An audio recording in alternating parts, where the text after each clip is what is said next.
Snoopy Takes Off. This is Snoopy. He may look like a regular dog to you, but in fact, he is anything but ordinary.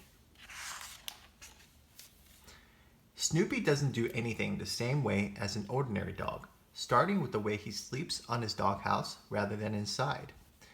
It is a perfect day for me to jump in my plane, soar through the air, and fight the Red Baron, Snoopy thinks.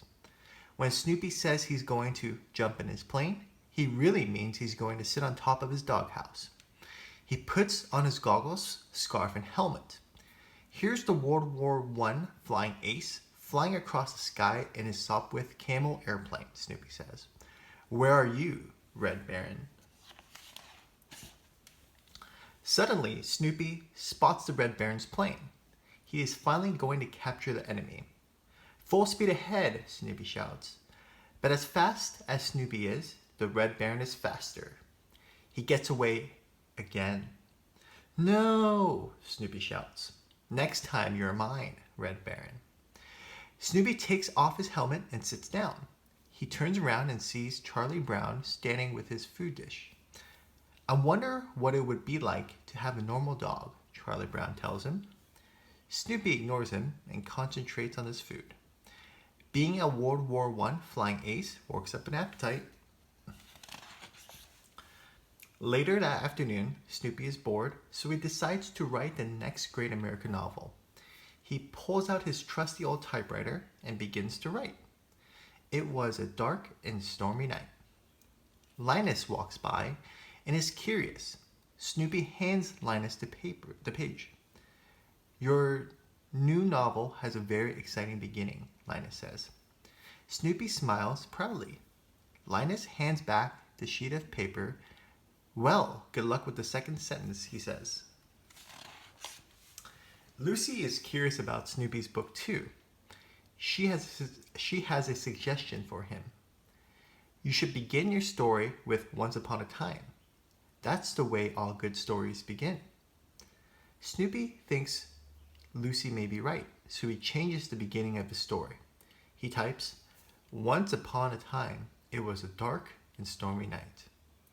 Lucy looks at the new sheet of paper and groans.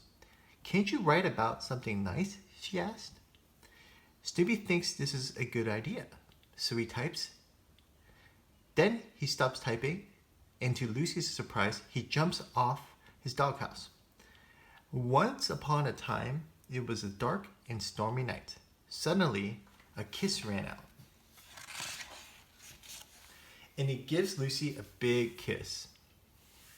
Ugh, I've been kissed by a dog. I've got dog germs, Lucy cries and runs away.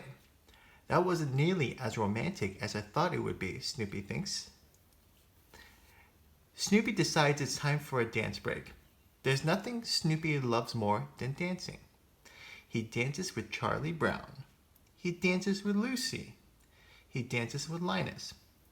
He even dances on top of Shorter's piano. Shorter doesn't like this very much.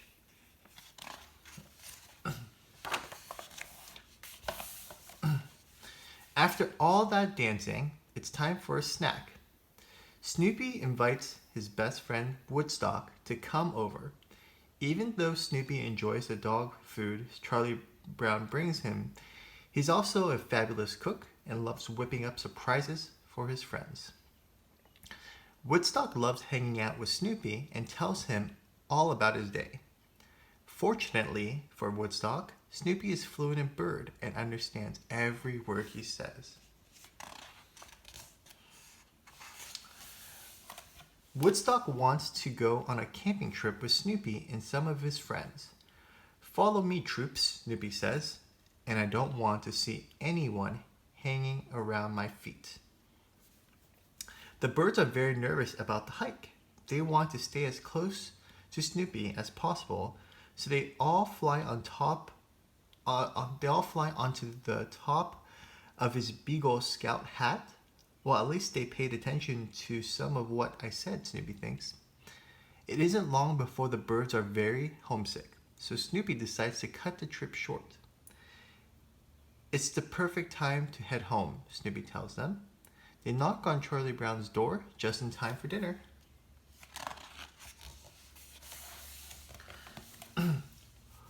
Well, I guess you now probably just want to relax for a while, Charlie Brown says. Snoopy looks at him in shock. Relax? Is he kidding? Snoopy pulls out a guitar. It's time for a little after dinner music. I guess you'll never be an ordinary dog, will you? Charlie Brown says. But you know what? I don't think I'd have it any other way. Neither would I, Snoopy thinks happily. Neither would I.